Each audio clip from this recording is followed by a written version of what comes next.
Merci beaucoup. Bon après-midi à toutes et à tous. On va commencer voilà, le bouquin en question. Alors j'en ai un, je le vendrai aux enchères à la fin de l'exposé. Non, j'en ai quelques-uns, rassurez-vous, ce sera le premier servi. J'ai cru nécessaire d'écrire ce livre, encore un, parce que je vois revenir le climato-scepticisme, mais sous des formes nouvelles. Pourtant, le réchauffement est là de façon plus évidente que jamais, depuis 2020 en tout cas, avec les grands incendies de forêt qu'on a vus d'abord en... Mais pourquoi ça avance tout seul? C'est fâcheux ça. Qu'on a vu avec les incendies de forêt en Australie, mais aussi à Narbonne, mais aussi à Los Angeles, mais aussi en Suède, mais aussi dans des endroits où on ne s'attendait pas à avoir des gigantesques incendies de forêt. Et c'est évidemment qu'un des signes. Il y a toutes les canicules, il y a les canicules tardives comme en ce moment, il y a les canicules précoces en juin, en mai, etc. Il y a des niveaux de température insoutenables atteints dans diverses régions du monde. Voilà, le réchauffement est là, à l'évidence, et en fait tout était prévu. J'ai aucun mérite, ça c'est mon premier bouquin il y a 35 ans, mais c'est déjà un siècle après que Svante Arrhenius avait annoncé le réchauffement. Et en réalité, même avant la création du GIEC, on avait déjà l'essentiel des informations sur la table pour dire qu'il y aurait un réchauffement dû essentiellement aux énergies fossiles et à la combustion des énergies fossiles. Et pourtant, on voit aujourd'hui un retour très net du climato-scepticisme, alors qu'incarne Donald Trump mieux que quiconque, bien sûr. Et en même temps, il évolue, c'est-à-dire que vous avez le climato-scepticisme pur et dur, c'est un hoax, ça a été inventé par les Chinois pour nuire à l'Amérique. Bon, alors, en fait, le climat a toujours changé, rien de neuf. Nous n'y sommes pour rien, l'homme n'y est pour rien. La science du climat n'a aucune espèce de valeur, et puis c'est pas si grave au fond. Et puis il y a une raison, il y a une forme de climato-scepticisme qui monte, qui grimpe, c'est les solutions proposées ne marchent pas. Et ça c'est extrêmement pernicieux parce que ça touche absolument tout le monde. Vous savez que un Français sur deux est convaincu que la voiture thermique c'est mieux pour l'environnement que la voiture électrique. Et de la même façon, les énergies renouvelables sont aujourd'hui attaquées de partout sur le terrain par les gens du fossile. Il y a une usine à désinformation qui est aux États-Unis, en Australie, qui est vraiment alimentée par l'argent du pétrole et c'est des dizaines et des dizaines de think tanks qui produisent de la désinformation à jet continu, qui traversent ensuite l'Atlantique, qui arrivent chez nous, qui est reprise par une fraction du lobby nucléaire, pas tous, mais un certain nombre des gens pour qui les renouvelables, c'est une alternative au nucléaire, ce que les gens des renouvelables ne prétendent pas. Et puis, par une fraction du mouvement écologiste ou des gens qui se réclament de sensibilité écologiste, surtout quand le projet est près de chez eux. Alors, ça détruit la nature, ça détruit le paysage, ça détruit le cadre de vie, ça ne sert à rien. Surtout, les solutions proposées ne marcheront pas. Et ça, on le retrouve avec un certain nombre de gourous. Ici, vous avez Arthur Keller, les solutions font partie du problème. Vous avez Jean-Baptiste Fressoz, la transition énergétique est impossible. Vous avez Philippe Biwix, on n'a pas les ressources qu'il faut pour la transition. Célia Ezohar, on est en train d'enfouir la crise climatique au fond des mines, mais toutes ces mines, c'est absolument insupportable et ça va être pire. C'est un mensonge criminel, la transition énergétique, voilà ce qu'elle dit. Et puis évidemment, Jean-Marc Jancovici, qui fait des progrès récemment, mais qui a quand même passé 20 ans de sa vie à dire le climat c'est embêtant, mais la fin du pétrole c'est encore plus embêtant, et de toute façon les renouvelables ne sont pas du tout à la hauteur et ne pourront rien faire.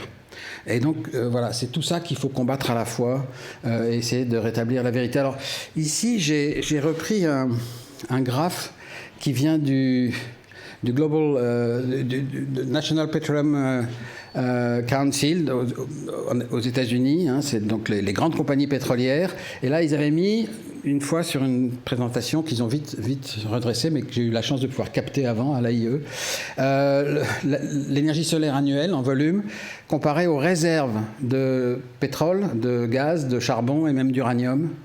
Et puis on voit que l'énergie solaire annuelle, c'est plusieurs milliers de fois plus que les réserves cumulées des énergies fossiles. Et alors ça prend d'une part évidemment le solaire lui-même, les énergies du soleil direct, le solaire thermique, thermodynamique et surtout le photovoltaïque. Mais c'est aussi des énergies dérivées de l'énergie solaire, l'hydroélectricité, l'éolienne, la biomasse bien sûr qui est la plus ancienne. C'est aussi la géothermie de surface, qui est en fait une énergie solaire essentiellement. Éventuellement le houlomoteur, l'hydrolien ou l'énergie osmotique, ça je les ai mises un peu à part parce que pour l'instant elles produisent pratiquement rien et donc elles ne seront pas très utiles d'ici 2050 pour décarboner, c'est peut-être pour au-delà. Et puis vous avez aussi hors énergie du soleil d'autres renouvelables, la géothermie profonde ou le marémoteur. Mais qui sont aussi en fait assez marginales dans les bilans aujourd'hui et encore plus dans les bilans à venir, on va le voir. Alors, je disais, depuis 30 ans, tout est sur la table. Est-ce qu'on n'a rien fait? Non, on n'a pas rien fait. Et les multiples COP, la 30e aujourd'hui, n'ont pas été tout à fait inutiles. On a développé les renouvelables malgré tout. On les a d'abord développés, puis déployés. Et le résultat, c'est que alors qu'on était resté jusqu'en 2012 en dessous de 20% de la production mondiale d'électricité par les renouvelables, et c'était essentiellement de l'hydraulique. On a eu d'abord le démarrage de l'éolien, puis le démarrage du solaire. Ensemble, ça fait les renouvelables variables, et ça pousse l'ensemble des renouvelables à la hausse, puisqu'on a atteint en 2023 les 30%, et qu'on va avoir atteint en 2027-2028 les 40%, et en 2032-33 les 50%. Donc ça grimpe quand même assez vite maintenant. Alors vous allez me dire, c'est pas toute l'énergie, non, c'est l'énergie finale, c'est-à-dire c'est à peu près 20% de l'énergie finale, l'électricité, mais c'est quand même près de 40% des émissions, hein, en raison du cycle de Carnot des centrales thermiques qui perdent plus de la moitié de l'énergie, généralement. C'est près de 40% des émissions de CO2, donc c'est important de commencer par décarboner toute cette production d'électricité. Et vous voyez qu'on est maintenant sur un chemin de croissance forte dans le monde. La croissance du solaire, évidemment, est particulièrement spectaculaire. En 2005, on a mis 1 an pour équiper dans le monde 1 gigawatt, 1000 mégawatts. En 2010, on a fait ça tous les mois. Et puis en 2015, on a fait ça toutes les semaines. Et puis à partir de 2023, on a fait ça tous les jours. Hein, et donc maintenant, c'est tous les jours, on installe dans le monde 1 gigawatt. Et donc à la fin de l'année, on se retrouve avec 440 ou plus, 565 probablement à la fin 2025, de photovoltaïque installés dans le monde, une bonne partie en Chine d'ailleurs. Et une autre chose intéressante, c'est que la demande d'énergie finale tend à se déplacer avec le développement des pays en développement, comme leur nom l'indique.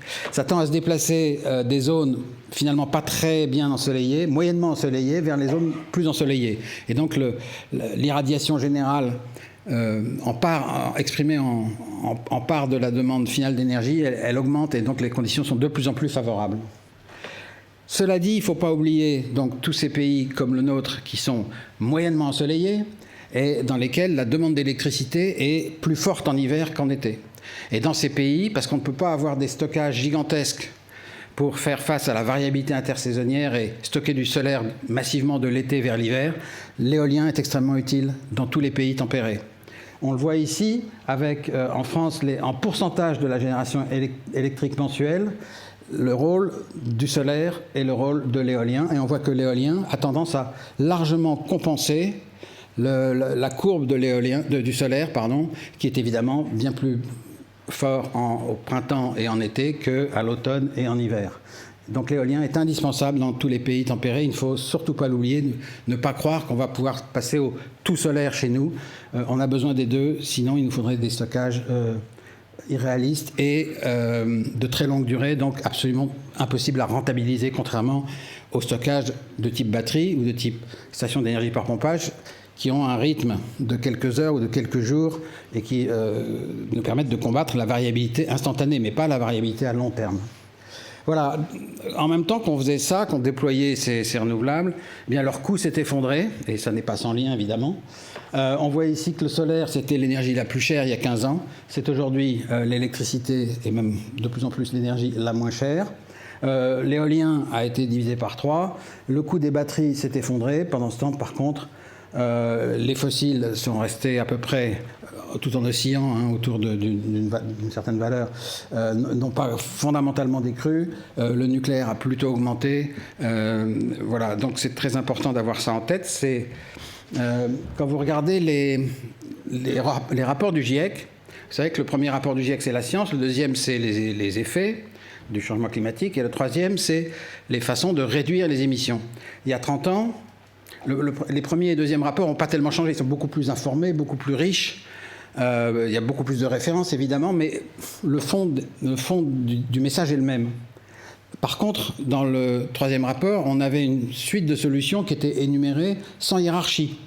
Le nucléaire, les renouvelables, la sobriété, les économies d'énergie, la capture et le stockage du carbone, la biomasse, tout était mis sur le même plan parce qu'on n'avait pas les moyens, il y a 30 ans, d'opérer une vraie hiérarchie. Aujourd'hui, on a une hiérarchie et celle que nous propose l'IPCC, le GIEC, dans son 6e rapport d'évaluation, la synthèse en 2023, est tout à fait claire. À court terme, c'est clairement l'éolien et le solaire qui offrent les plus gros potentiels de réduction d'émissions, 1 milliard de tonnes de CO2, suivi par la réduction des fuites de méthane dans l'exploitation des hydrocarbures, essentiellement, la bioélectricité, la géothermie, l'hydroélectricité, le nucléaire, le stockage du carbone arrivent tout en bas. Et quand on regarde l'explication du code couleur, le code couleur, c'est ce qui est en bleu, c'est ce qui est gratuit, c'est-à-dire ça coûte moins cher que les solutions de référence que ça remplace, les fossiles. Hein. Il y a quelques années, il est devenu moins cher de construire une centrale solaire que de construire une centrale à charbon et de mettre du charbon dedans. Maintenant, dans beaucoup de pays, il est juste moins cher de construire une centrale solaire que de mettre du charbon dans une centrale qui existe. Alors, vous allez peut-être me poser tout à l'heure une question sur la Chine et ses centrales à charbon qui continuent d'être construites.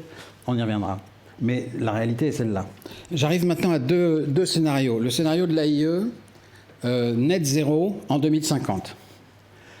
Évidemment, dans la production d'électricité. Donc, évidemment, les fossiles doivent quasiment disparaître. Il en reste un tout petit peu, avec un tout petit peu de carbone, de stockage du carbone, mais c'est tout à fait minime. Ensuite, on a le nucléaire qui doit doubler, qui est censé doubler en térawattheure, mais en proportion qui reste à peu près là où il est aujourd'hui, à 9%. Ensuite, on a l'hydroélectricité, qui est déjà plus importante que le nucléaire aujourd'hui, qui continue à progresser, hein, qui va aussi doubler en térawattheure, mais qui va, en proportion, rester à peu près là où elle est, autour de 10%. On a les autres renouvelables qui vont progresser un peu, monter à 5%. Et puis, on a l'éolien et le solaire, qui vont fournir les principaux bataillons de térawattheure dans un monde où la consommation d'électricité devrait passer de 30 000 térawattheures aujourd'hui à 80 000 en 2050. Pourquoi ? Parce que l'électricité bondit dans la demande d'énergie finale de 20% aujourd'hui à 55% en 2050. C'est le moyen qu'on a de chasser les combustibles fossiles des secteurs d'utilisation finale, les bâtiments, les industries, les transports. Il y a d'autres moyens. Il y a du solaire thermique, il y a de la géothermie, il y a de la biomasse, il peut y avoir tas d'autres choses. Mais les seuls moyens qui sont à l'échelle, ce sont les énergies renouvelables électriques, l'éolien et le solaire. Et donc, il faut massivement, tant que c'est possible, électrifier les secteurs d'utilisation finale. Un autre scénario intéressant, c'est celui d'EDF. Hein, parce que parfois, on croit qu'EDF, c'est un organisme pro-nucléaire, mais c'est un peu plus sioux que ça. Ça, c'est le scénario d'EDF, zéro émission nette en 2050 pour 17 pays autour de la France. Ce n'est pas l'Union européenne, hein, il y a le Royaume-Uni, il y a la Suisse, il n'y a pas les pays baltes, les pays nordiques, etc. Mais voilà, c'est les pays avec lesquels on est plus ou moins interconnectés directement ou indirectement. Quel est le scénario ? Ça ressemble beaucoup à la stratégie nationale bas carbone pour la France. Hein. L'énergie finale doit réduire, en partie sous les économies d'énergie, mais en bonne partie grâce à l'électrification. Comme je vais le montrer dans un instant, l'électrification permet de réduire de beaucoup la consommation d'énergie finale. Donc les fossiles qui étaient à 63% doivent passer à 4%, avec en principe de la capture du carbone. L'électricité doit passer de 21% à 57%. Et puis il y a des molécules décarbonées, biomasse, sous diverses formes essentiellement. Voilà, donc on réduit la consommation d'énergie finale de 40%. Et comment est-ce qu'on va produire toute cette électricité ? Parce que l'électricité, elle augmente, pour faire ça, hein, elle est multipliée par 1,8, elle fait presque un doublement. On voit l'évolution du mix électrique selon EDF, hein, c'est pas moi, je ne me permettrai pas. On est à 40% de charbon et de gaz aujourd'hui, 25% de nucléaire, et puis ensuite, ce sont des renouvelables, hydrauliques, biomasse, solaire et éolien. Eh bien, ça se transforme. Le nucléaire, bien qu'il augmente de 50% dans les vœux les plus chers d'EDF sur le continent européen, régresse de 25% à 16% du mix électrique total. L'hydraulique, qu'on ne peut pas développer davantage en Europe, passe de 11 à 6%. Et j'en reviens le fossile disparaît pratiquement. Et qu'est-ce qu'il nous reste? Il nous reste 24% de solaire, vous êtes assis, 44% d'éolien. Donc c'est quand même massif, ça veut dire 68% de ces énergies dites variables que beaucoup de gens, à EDF ou ailleurs, affectent de mépriser totalement, ça ne servira à rien parce que c'est variable, c'est intermittent. Voilà, c'est 68% dans les projections d'EDF. Cette présentation date de mars 2024, elle n'est pas encore périmée, je crois. Voilà, 68% de renouvelables variables sur un total de 77% de renouvelables dans le mix électrique. C'est la façon pour décarboner le mix électrique et derrière l'ensemble de l'économie européenne en chassant les combustibles fossiles des usages finaux. Voilà, c'est ce qu'on appelle le deuxième temps de la transition énergétique, mais qui a commencé, heureusement. C'est donc, au-delà de la décarbonation de l'électricité, l'électrification de tout ou presque, comme on trouve ici sur ce schéma, avec évidemment l'aide de biomasse. Mais essentiellement, il faut pousser toute cette électricité nouvellement décarbonée dans les usages finaux. Alors, je vous ai dit que ça permettait d'économiser l'énergie finale. On le voit ici avec le transport. Quand on met un carburant dans un véhicule, on a une efficacité de 25 à 40% selon le rythme, selon le véhicule, etc. Pourquoi? C'est le théorème de Carnot. Hein, une partie, on brûle un combustible, ça fait de la chaleur, et seulement une partie est transformable en mécanique, en mouvement mécanique. Au contraire, avec l'électricité, on a très peu de pertes. On a des pertes, évidemment, dans le réseau, dans le chargeur, dans la mécanique, mais c'est très peu. En comparaison, c'est 3 fois plus efficace. Un véhicule électrique est en gros 3 à 4 fois plus efficace qu'un véhicule thermique. Dans la chaleur, on va dire c'est difficile de faire mieux parce qu'on n'est pas loin de 100% d'efficacité. On brûle un combustible, ça fait tout de suite de la chaleur, on répartit cette chaleur et voilà, c'est gagné. Et en fait, si, avec l'électricité, on peut faire beaucoup mieux avec le système de la pompe à chaleur. On va aller chercher des calories dans le milieu extérieur froid, on va les ramener à l'intérieur dans le milieu chaud, et avec 1 kWh d'électricité, on va avoir 2, 3, 4, 5 kWh de chaleur. C'est exactement ce qui se passe dans un frigo. Dans un frigo, on va chercher les calories à l'intérieur du frigo, on les met à l'extérieur dans la pièce. Bien, c'est le même principe, c'est la même mécanique, mais ça permet de se chauffer pour 2, 3, 4, 5 fois moins d'énergie finale. Après, quand je viens à l'énergie primaire, je vois que j'ai aussi des gains énormes grâce au passage aux renouvelables. Pourquoi? Parce que par convention, dans les renouvelables, on prend comme énergie primaire la première forme d'énergie qu'on trouve à l'intérieur d'un dispositif de captation. On ne va pas mesurer le rayonnement solaire, on va mesurer l'électricité dans un module photovoltaïque, on va mesurer l'énergie des turbines dans une éolienne ou dans une centrale hydraulique. Alors, je suis d'accord, c'est une convention, mais c'est important de la connaître. Pourquoi? Parce que ça veut dire que dans les bilans, quand on vous dit le solaire aujourd'hui et l'éolien ne font que 3% de l'énergie primaire totale et donc il y a encore énormément de chemin à parcourir, non, c'est pas vrai. Car en fait, on n'a besoin que de remplacer l'énergie utile. On n'a pas besoin de remplacer toutes les pertes qu'on a en passant de l'énergie primaire à l'énergie finale et de l'énergie finale à l'énergie utile. On n'a besoin que d'énergie utile, on n'a pas besoin de toutes ces pertes. Et donc en fait, ce qu'on peut faire avec les renouvelables, c'est déjà beaucoup plus en termes de services rendus que ce que donnent les chiffres sur l'énergie finale ou l'énergie primaire. Faites-y attention quand vous trouverez de la littérature anti-renouvelable, et c'est pas ça qui manque aujourd'hui. Alors l'électrification, ça avance quand même pas mal. Si je regarde le développement des véhicules électriques dans le monde, que je prenne les 2-3 roues, les voitures, les camions ou les bus et les recharges, on a une progression générale de 20% par an. Je lis tous les jours dans les journaux que ça se casse la gueule et que c'est la fin. Peut-être qu'on va déplacer l'échéance de 2035, ce serait une erreur tragique, mais en tout cas, pour l'instant, c'est pas du tout la fin, et c'est pas du tout la fin dans le monde de l'électrification des transports. C'est au contraire en pleine action. Alors les solutions avancent aussi pour l'industrie. Je ne vais pas m'étendre dessus parce que ça nous mènerait loin. C'est le ciment, c'est l'acier, c'est les plastiques, c'est l'ammoniac. Donc les produits chimiques, c'est évidemment des sources importantes et de consommation d'énergie et d'émissions. Il y a des solutions électriques qui avancent, parfois en combinaison avec un peu de capture et de stockage du CO2, généralement facilité quand c'est des flux pratiquement purs de CO2. Voilà, ces solutions avancent. Pour les déployer massivement, ce qu'il faudrait, c'est des accords internationaux sectoriels de façon à ce qu'il n'y ait pas de compétition unfair entre les industries des différents pays. Et je dois dire qu'effectivement, ça risque de ne pas arriver dans les 3 prochaines années parce que c'est pas possible avec Trump au pouvoir de faire ce type d'accord.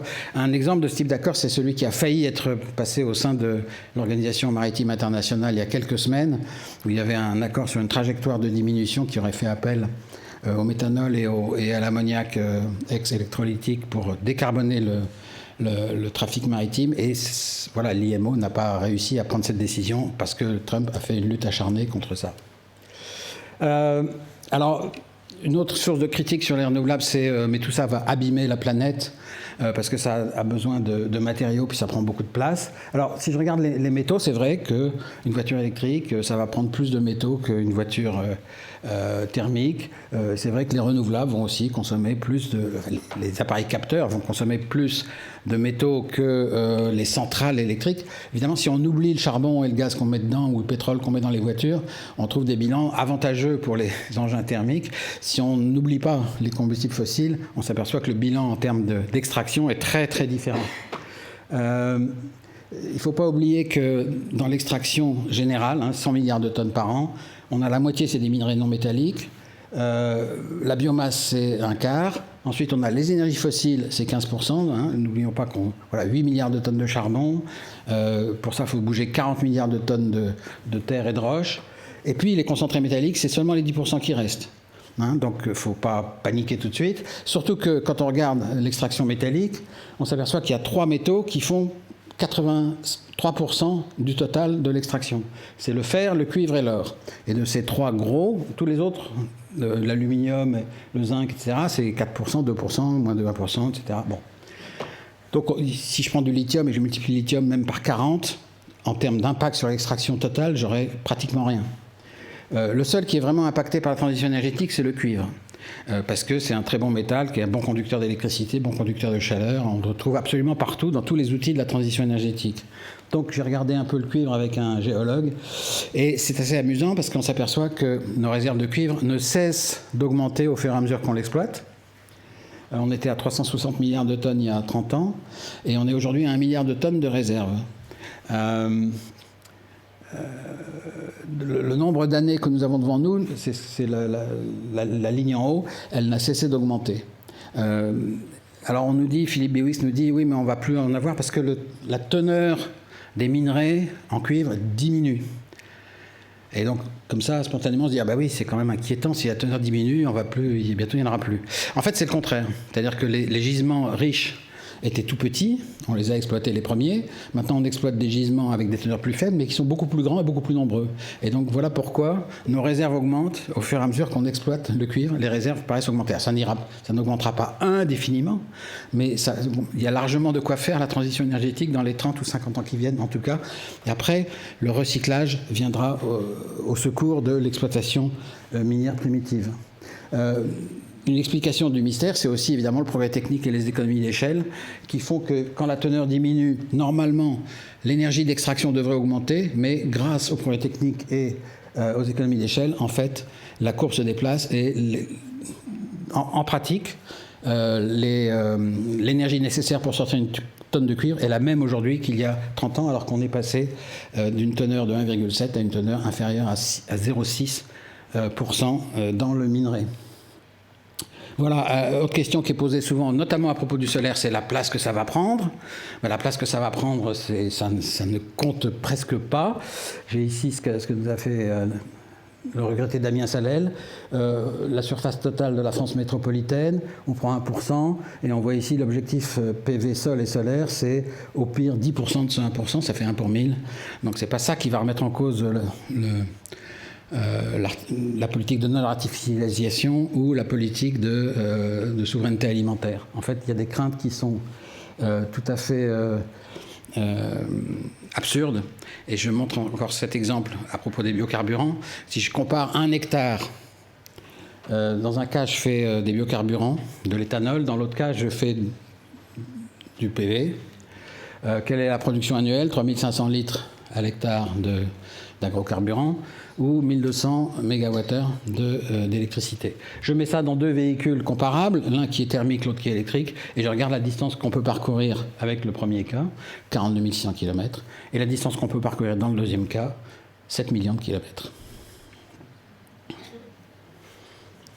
Donc il n'y a pas photo. Alors j'en viens maintenant à parler un tout petit peu de l'agrivoltaïsme à propos des surfaces nécessaires. Même dans un scénario extrême, 100% renouvelable, les surfaces nécessaires, c'est pas un problème dans le monde. Et c'est pas non plus un problème en France. C'est peut-être un problème à Singapour, je ne sais pas, ou aux Pays-Bas, qui a plus de salaire que nous. Mais c'est pas, ils ont tellement un soleil tellement meilleur que le nôtre aussi. Mais c'est pas un problème en soi. L'agrivoltaïsme aujourd'hui est terriblement encadré, je trouve. Je comprends que les acteurs veuillent jouer la carte de la réglementation, puisqu'elle est là, il faut bien s'y fier, sinon les projets n'avancent pas. Mais pour moi, c'est un excès d'encadrement, parce qu'un excès de terreur sur la souveraineté alimentaire. Il y a beaucoup d'opportunités, entre autres par l'autoconsommation individuelle ou collective, qui alimentera demain des tracteurs électriques comme celui-là. Mais je persiste à dire que nous avons aussi besoin de grandes centrales au sol et grandes, parce que nous avons besoin d'électricité pas chère si nous voulons réindustrialiser la France. Et il faut des dizaines, des centaines de mégawatts pour avoir des dizaines et des centaines de gigawattheures. Sinon, nous n'y arrivons pas. Et donc, nous avons besoin de grandes centrales au sol, point à la ligne. Voilà, alors juste pour finir, nous avons déjà vu des changements rapides. On nous dit que ça ne change pas beaucoup, que ça ne change pas assez vite, que les émissions ne baissent pas assez vite. C'est vrai, elles sont stables en Chine depuis 18 mois quand même. Mais on a déjà vu ça dans le passé, c'est-à-dire qu'au début, vous avez une nouvelle technique, elle progresse apparemment rapidement. En fait, c'est exponentiel même au début, mais ça ne se voit pas, c'est tout petit. 3 fois 0, c'est toujours 0. Et du coup, les incombants ne s'aperçoivent pas qu'il y a quelque chose qui se passe. Et puis, vient un moment où ça s'accélère brusquement. Là, c'est ce qu'on a vu avec les renouvelables dans le monde. Et à ce moment-là, les incombants se cassent la figure. Et je vous fais le pari que c'est ce à quoi nous allons assister prochainement. Quand on regarde les investissements, on reste relativement confiant dans l'électricité. Le solaire est maintenant en tête, etc., malgré la baisse des coûts. Et dans l'énergie en général, les renouvelables, l'efficacité énergétique, les réseaux, etc., l'électrification sont devant tout ce qui est le monde ancien. Donc les choses avancent, mais c'est vrai que Trump et les lobbies pétroliers, les fanats du nucléaire exclusif et les décroissants peuvent faire dérailler la transition énergétique et nous faire perdre un temps précieux qui se mesurera en quelques dixièmes de degrés, et c'est vraiment tragique. Merci de votre attention. Je suis à votre disposition si on a le temps pour répondre à des questions. Sinon, les réponses sont là. Il y a 5